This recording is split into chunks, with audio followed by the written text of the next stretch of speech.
Good morning, everyone. Lauren, brothers and sisters of Trooper Brian Frank, Governor, Senators, Representatives, men and women of the Illinois State Police, and all first responders, thank you for being here today. The ISP takes great pride in being a professional, knowledgeable agency that serves all, ever ready with the facts and statistics that we need to drive the mission. And there are many disturbing statistics that bring us here, but I'll keep the statistics simple today. How many troopers and other first responders have been struck by drivers violating the move over law? Too many. How many have been killed by drivers violating the move over law? Too many. How many hospital bedsides have I been at with friends and family of one of our injured or dying troopers? Too many. How many graduations and birthdays and anniversaries will be missed?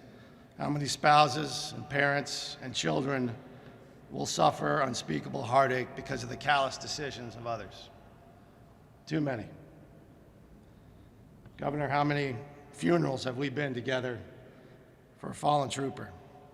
How many tears have been shed? Too many. How many first responders will suffer in silence with the burdens of duty, with mental and physical scars that wears down their hearts and souls? How many will we lose to substance abuse and death by suicide because we failed to see their pain, failed to be there for them, failed to help them rise back up? Too many. As a state, as a people, everyone here, we are all continuously involved in the pursuit of justice, justice for all people in all its forms.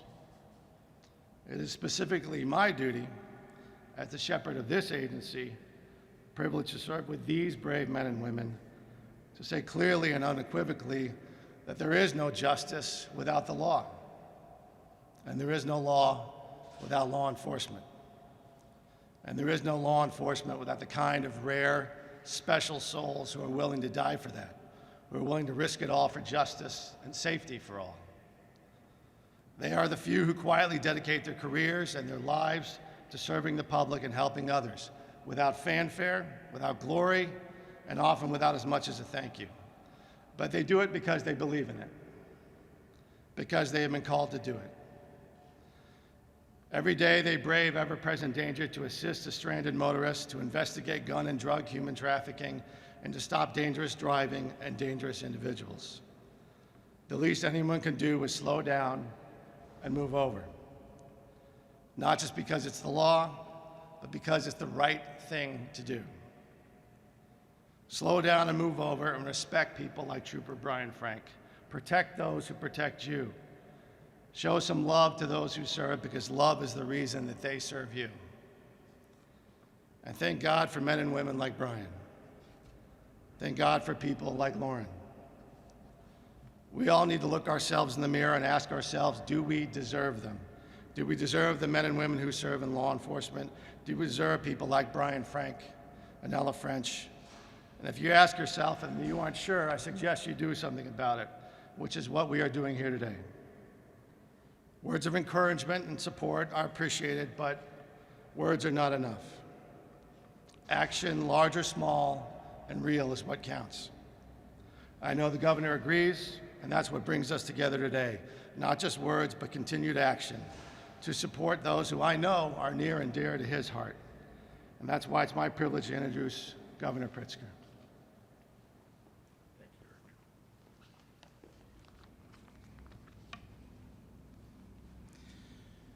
Well, thank you very much to Director Kelly.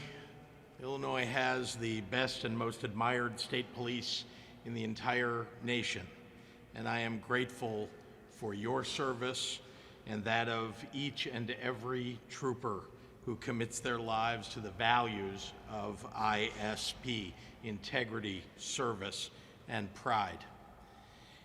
I also want to express my gratitude to our state fire marshal, Matt Perez, who's here with us today. Matt has brought experience and passion to the job of regulating fire safety and maintaining the highest standards for our fire officials across our state. Our first responders face intense physical and mental health challenges every single day on the job. Emergency professionals experience higher rates of depression and PTSD and suicide than the general population. Some make the ultimate sacrifice, laying their life on the line in the name of service. Indeed, earlier this year, we lost Senior Master Trooper Todd Hannikin from our state police. And this past weekend, Chicago police officer Ella French was brutally murdered in a traffic stop. Another young hero lost too soon to gun violence, while her partner is still struggling in the hospital. I'd like to ask all of us to give them a moment of silent prayer.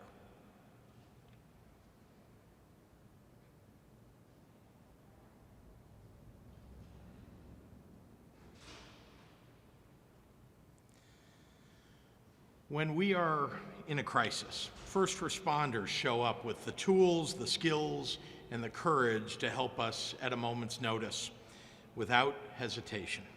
I believe it's our profound responsibility to provide our heroes with the protection and the resources they need to make their work safer.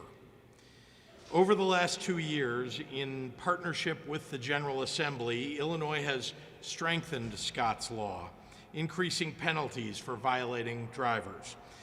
We took action to make mental wellness resources more accessible to those who work in public safety, helping them recover from traumatic events such as accidents and injuries.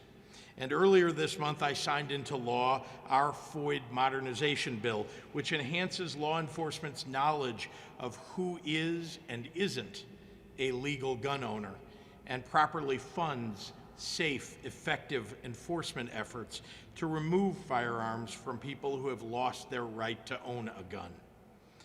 Today, we make even more progress in the effort to keep our first responders safe.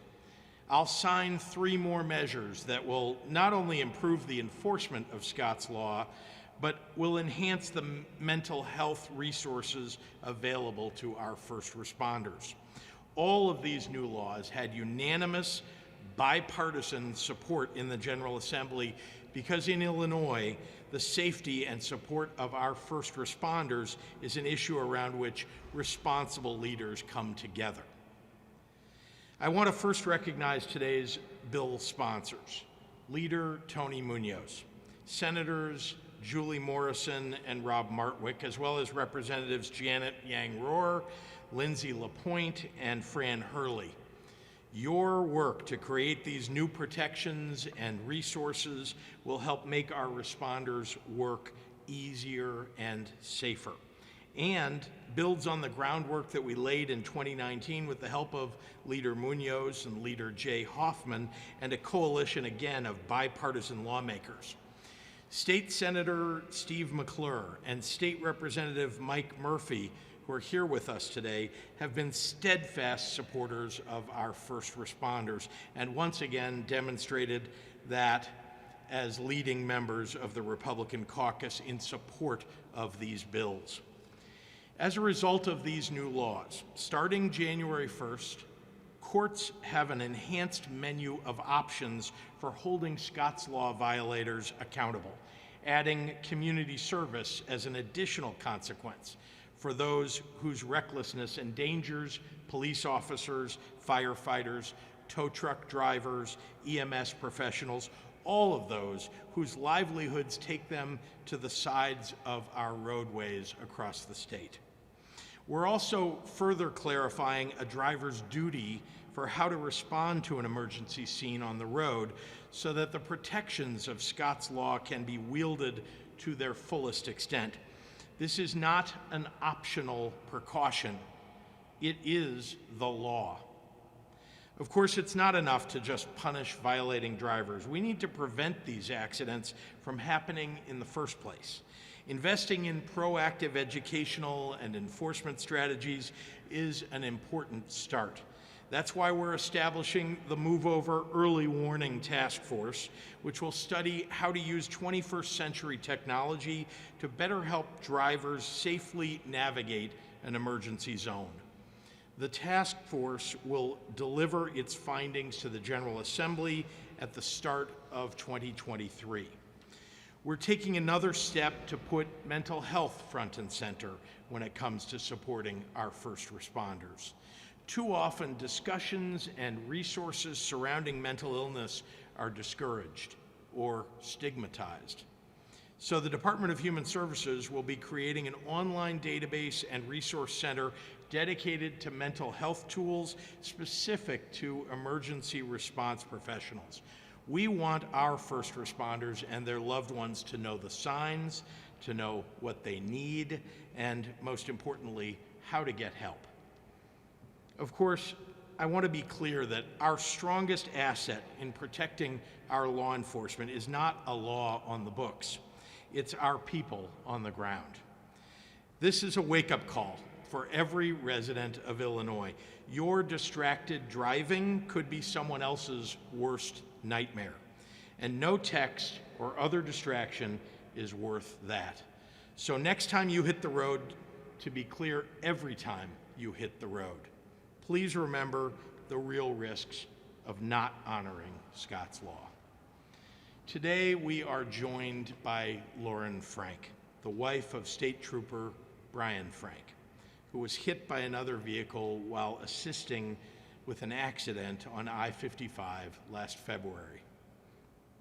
Today, 6 months later, Brian is still fiercely fighting to recover from his injuries. Trooper Frank was simply doing his job that evening. Trooper Frank was looking out for a member of our community. The driver was not. I wish Lauren didn't have to use her voice to speak out on behalf of Brian and his fellow emergency professionals, but she has chosen to stand up and be heard, courageously so. I've had the opportunity to speak with Lauren myself, and I have to say, she is a fighter. And she's here today to share her story with all Illinoisans, so others might not have to experience what she and Brian are going through. And with that, I'd like to introduce truly one of the bravest people that I know, Lauren Frank.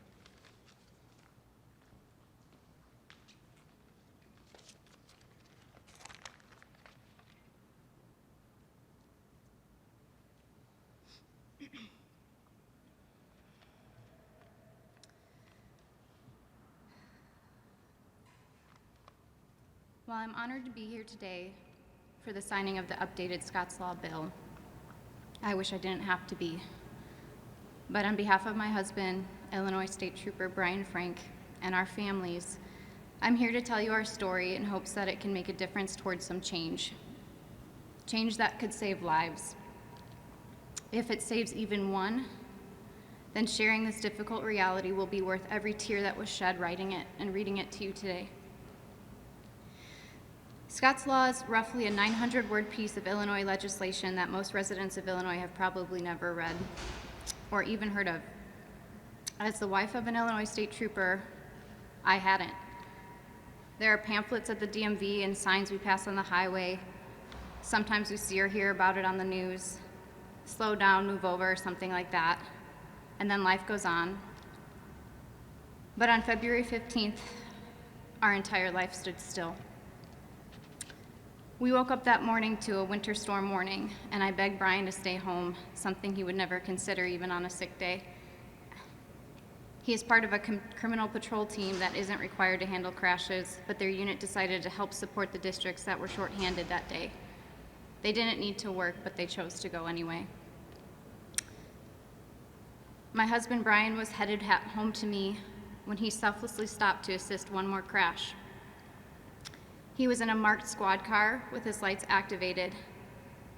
Despite the unsafe driving conditions due to the snow and the below freezing temperatures that day, someone still made the choice to drive recklessly, and that person crashed into Brian's stopped squad car at 80 miles an hour. I got the phone call that every spouse of a first responder dreads, and all they said is, "It's bad, but he's breathing." Brian suffered a severe traumatic brain injury. Despite the initial devastating prognosis from the doctors, he lived. Today, Brian remains in a minimally conscious state. The roller coaster that we've been on for 6 months has been excruciating, and it was all preventable. In the past 6 months, 178 days, we've encountered 35 doctors, 4 hospitals, 3 brain surgeries, 2 emergency room visits, 12 ambulance rides, and 8 weeks of therapy. Through all of that, I've been left deprived of relaxing days at home with my husband, nights going to bed by his side, hearing his laugh or his smile. Worst of all, I've had to survive every heartbreaking hour without the reassurance from the one person I love the most that everything is going to be okay. He does not intentionally respond to me, and I miss him every day. For anyone that is not familiar, the world of brain injury is heartbreakingly unpredictable. It's nothing like you see in the movies where they're sleeping and then they just wake up, despite how badly I yearn and pray for that to be true. For a whole week, Brian stayed in a medically induced coma, intubated and on a ventilator. On March 11th, he began to breathe on his own but remained in a coma. In the spring, he emerged to a state they call unresponsive wakefulness, which is formerly known as vegetative. Just recently, he emerged to a minimally conscious state. And while the progress is exciting, the setbacks are devastating, and the unknowns of our future are overwhelming. The daily grief sits heavily on us as we wait and watch Brian fight for his life to come back to us. And again, this was all preventable. These things are scary to experience, they're hard to hear. It's easy to live in fear, but we, Brian's family, friends, peers, and community are choosing to look at this through the lens of faith. Faith that there's a greater plan and purpose for Brian's life. And in that way, I count us lucky, because Brian is alive, and that means there is still hope for his recovery. But it is not forgotten that so many other Illinois State Troopers have lost their lives making the ultimate sacrifice while serving the public. 21 years ago, Scott's Law was established and named after Lieutenant Scott Gillen. The law is Scott's Law, but it is also Brian's Law. It's Trooper Brooke Jones's law. It's Trooper Christopher Lambert's law. It's Trooper Gerald Ellis's law. It is Trooper Ryan Palmer's law, and far too many others to list. Today, the law is changing in word, speech, and consequences so that we may change our actions and spare the trooper wife or husband, parent, sibling, friend. It's also to spare yourself. You don't want to be the person who walks around with this burden of guilt and responsibility for the rest of your life, knowing that such an accident is preventable. Brian has come a long way since February 15th, but he still has a long way to go. So does the law. The changes being made today are a step in the right direction, but there's more work to be done. 17 troopers have been hit this year. Brian was number 4. The lives of the men and women of the state police, the people you see standing behind me, they deserve more. They deserve to be protected the way they protect us, by the public and the state. How many more troopers need to get hit before we consider their safety? Who here will be next? I urge you to go home and tell your family about Scott's Law. Tell your children, tell everyone you know who drives, the importance of moving over for our police and first responders. The motto of the Illinois State Police is integrity, service, and pride. There are more words that come to mind when I think of the Illinois State Troopers, especially Brian. Romans 12:10 says, "Be devoted to one another in love and honor one another above yourselves." Trooper Brian Frank, my husband, my best friend, the love of my life, embodies these verses completely. He is devoted to others in love. He values and honors others above himself. He is selfless and humble. He looks to protect the interests of others. Our first responders count the lives of others as more precious than their own. They risk their lives for us every single day, and the simplest thing that we can do is honor them and count their lives precious too by slowing down and getting over. But I challenge you, is this the best we can do? These changes to Scott's Law need to be the starting point of a new and bigger commitment to serving our officers better. The responsibility to do more and do better is not just in the driving hands of Illinois motorists. Honoring Scott's Law is only one aspect of the defense for our officers. It starts well before that, with proper funding to ensure every officer's equipment and squad car is the most capable the market has to offer in withstanding damage. It continues after that with unparalleled medical care for officers injured in the line of duty, with coordination on behalf of that officer that removes location, length of stay, and cost from being a burden and stress to the officer's family. It is woven throughout in getting back to a state and a country that doesn't just see a uniform or a cop, but instead sees Brian, a husband, a son, a brother, a godfather, an uncle, and a best friend. Someone who has already saved countless lives and who has a lifetime of saving more ahead of him. We owe it to honor those fallen and injured, to put their best interests first. Is that not the very least that we can do to repay them for their sacrifice? If you hear nothing else today, hear this one thing. There is no greater love than laying down your life for another person. That is what Brian and every other trooper does every day. They lay it down. They lay it down for their family. They lay down their dreams. They lay down their future. They lay down their life for you. So I'm asking you today, when you get into a vehicle, lay down your distractions.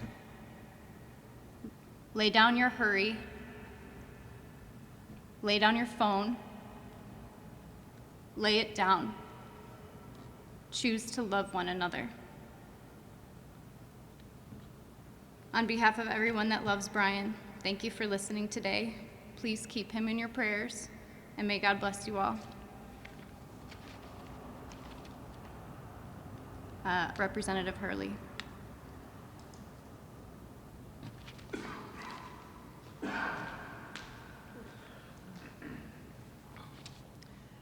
Good morning. I did want to take a moment during the day to say a prayer for Lauren, for Brian, for the family, for the state police, also for Ella French, her family, her work family, CPD, our city, our state. It's just heartbreaking. Proud to be the sponsor of the Move Over Task Force. And Lauren makes me cry. Anyways, proud to be a sponsor. We can't legislate bad people from doing evil things. We can't stop all the accidents on the highway, but I'm going to try, and I think everybody that supports police here and first responders will try as well.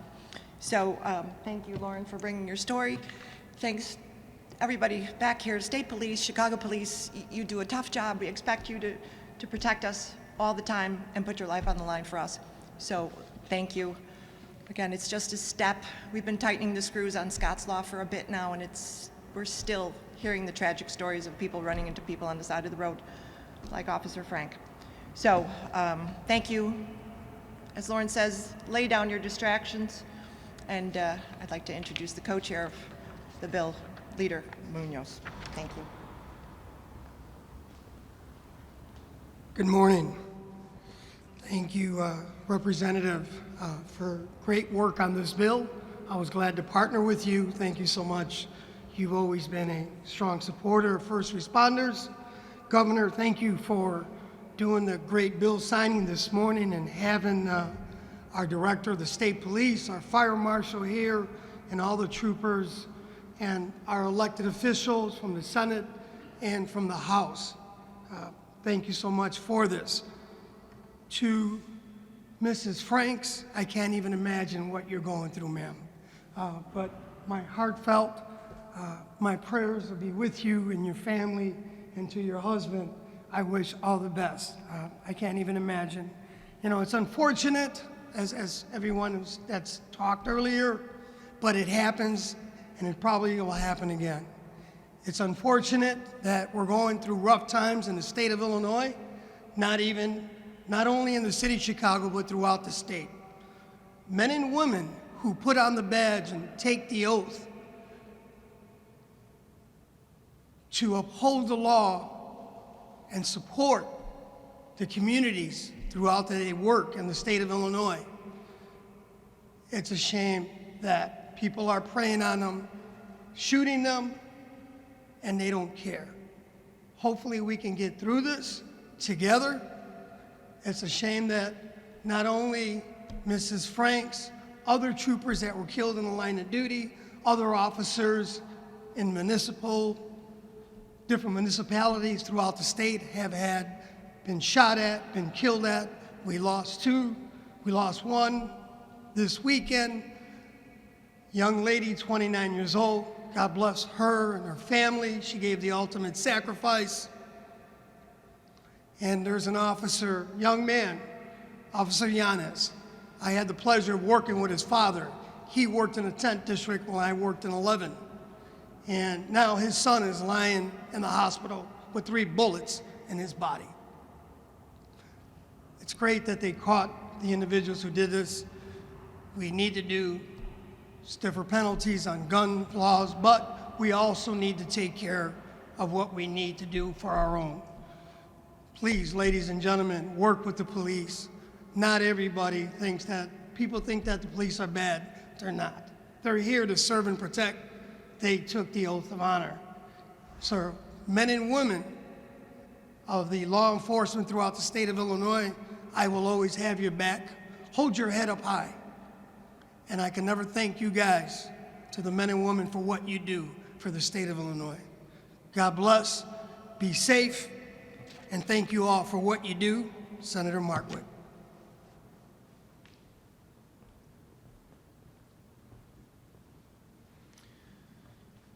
Thank you, Senator Munoz, and thank you to all of the people that stand behind me, first responders, and people who champion their causes.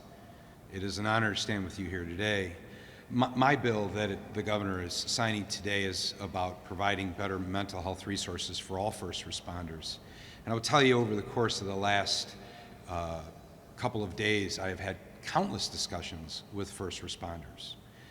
And most of those conversations have revolved around the challenges that they deal with in their jobs. The weight of the world is on our first responders at this time. Their jobs are so difficult. And you know, everything we do in government is an attempt to reform, to make things better. And sometimes they do, sometimes they don't, sometimes they do for a little while and things change. And we have to be constantly diligent to make sure that we're attending to things. I don't know what was done a couple of decades ago before I got here, but I know what's happening now.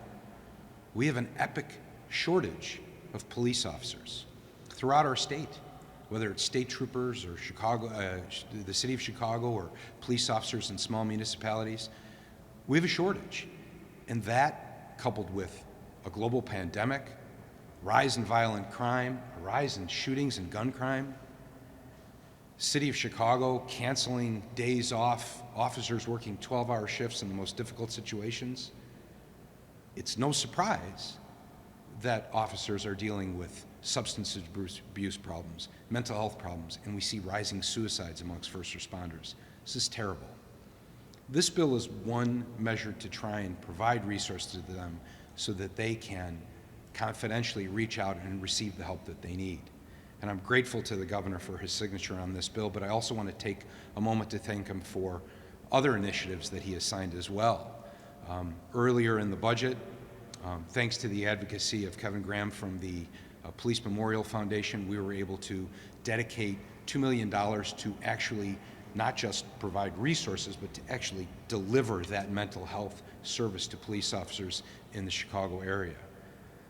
The governor previously signed House Bill 1777, which removes the uncertainty of what happens to an officer when they get injured, allows for a more clear and a more effective process for duty disability benefits. These are the sorts of things that we need to do to show first responders that we understand the difficulty of their situation, and we understand that we need to help them, and we're going to work together to provide those. I'm grateful to stand here, as I said, with a bipartisan group of legislators, with a governor who cares about first responders, with the state troopers standing behind me. Together we are going to get through this, and we will keep working to do so. Before I invite the governor to come up and sign these bills, which I'm so looking forward to, I would ask that we all, I am a Chicago legislator, her name has been mentioned many times. I would ask that we all take a brief moment of silence to remember Ella French and to pray for the families of these officers, both her and her partner, who, as Senator Munoz said, lies in the hospital. So if you'd join me in a moment of silence.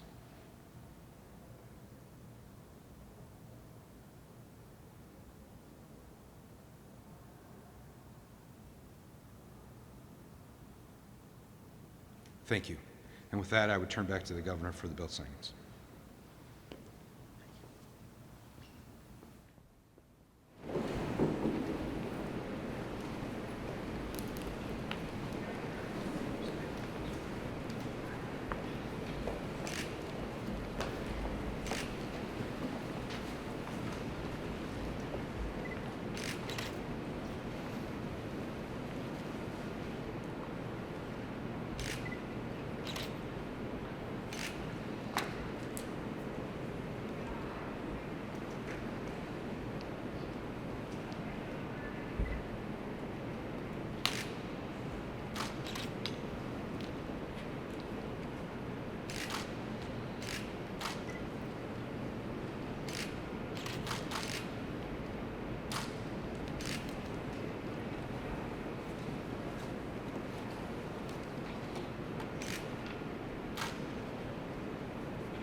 I'd be happy to take any questions from members of the media.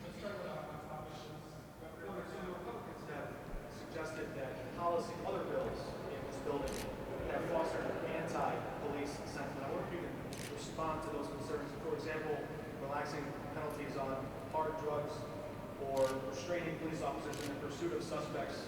Republicans will argue that can make an officer's job more dangerous. How do you respond to those concerns, and what do you think is driving some of the statistics that were mentioned, the increasing attacks on officers? Well, let me first say that I stand up for our police. I believe that they are working very hard every single day out there. I have consistently stood up for our Illinois State Police. We have increased the number of troopers that are not only being trained, but that are out on the beat. I have worked hard, in fact, to upgrade the facilities, the crime-solving capabilities of our state police. So have the men and women who stand behind me stood up for that, to make sure that we're doing the right thing for the people of Illinois to keep them safe. I also know that there are differences of opinion about various provisions and bills that have been introduced in the General Assembly. But I also know that the impetus behind many of those provisions is, in fact, to keep the public safe and to stand up for our police officers. So I also want to commend people like Leader Munoz, who has spent a career in law enforcement and who now stands as a leader in the General Assembly when we have issues like this, where we're attempting to stand up for the safety and security of police all across the state of Illinois. How do you get that message across to other members of the party, both statewide and also nationally? Maybe putting out certain messages that police say, it makes it difficult to do their job and it spreads negative sentiments. Look, I stand up here every day. I'm happy to say the same thing I just said again, and have said it before. So, that is the message that I think we need to get out to people. Obviously there are differences of opinion about how to take on the challenges of police accountability or other issues that face the public. But, I think I've been very consistent about what I believe and what I've stood for. One of the final things your predecessor did in office before leaving was to call for the death penalty for anyone who would assassinate or murder a police officer in the line of duty. What do you think of an idea like that? And Wisconsin law tightens penalties on people who put officers in harm's way. Could the law be tightened in that area as well for people who attack police officers? Well, I'm not in favor of the death penalty. I think that people who murder police officers or members of the public deserve to have the book thrown at them. And we ought to have court systems that acknowledge that fact. I think we do, for the most part, but I am not in favor of the death penalty. Don't think that that is a useful tool. Don't think that that deters people either. This question is for Director Kelly. Mike. This question is for Director Kelly. Obviously, you noted how many officers have been injured and sadly how many we've lost over many years due to people that don't pay attention to this. Growing up in Illinois, growing up on the south side of Chicago, I've always heard about this, but what is it going to take to get people to fully understand that they need to pay attention out there and make this change? Well, I think it's going to take two things: education and enforcement. And that's where people like Lauren, why she's speaking up, what her message here is today. It's not to the people standing behind me. That message is directed to all the people that are watching your shows right now and about to get in their car, about to drive down the interstate, and maybe, if they listen just a little bit to what she had to say, they'll slow down, they'll move over, they'll give a damn about what's going on around them instead of being self-centered and being clueless about the people that are out there trying to protect public safety. That's the message that needs to get out there. But when that message isn't heard, we have to enforce. And we have to continue to do things like we're doing here today and tighten the parameters of Scott's law, make this easier and for a prosecutor to prosecute the way some of the language was that we're changing here today. We'll make it clear that it's not move over or slow down. It's slow down and move over. Just because you've moved over, because you saw a first responder on the side of the road, doesn't mean you get to drive like a bat out of hell in the lane that you moved over into. You still need to slow down. And just because you're slowing down doesn't mean you shouldn't also move over and give that first responder some space. So that's what this message is today. That's what everyone behind me that's here today to deliver that message, to say to them. That's why Lauren is here. But when it's not happening, we're going to enforce. And across the board, across the state, we know that as a result of a variety of things, including the pandemic, there was a dip in some ability to do that type of enforcement because we're trying to protect our people from getting sick. But we are fully engaged again, and we know when we enforce, people get the message. We know it changes behavior, and this will help us to be able to do better enforcement.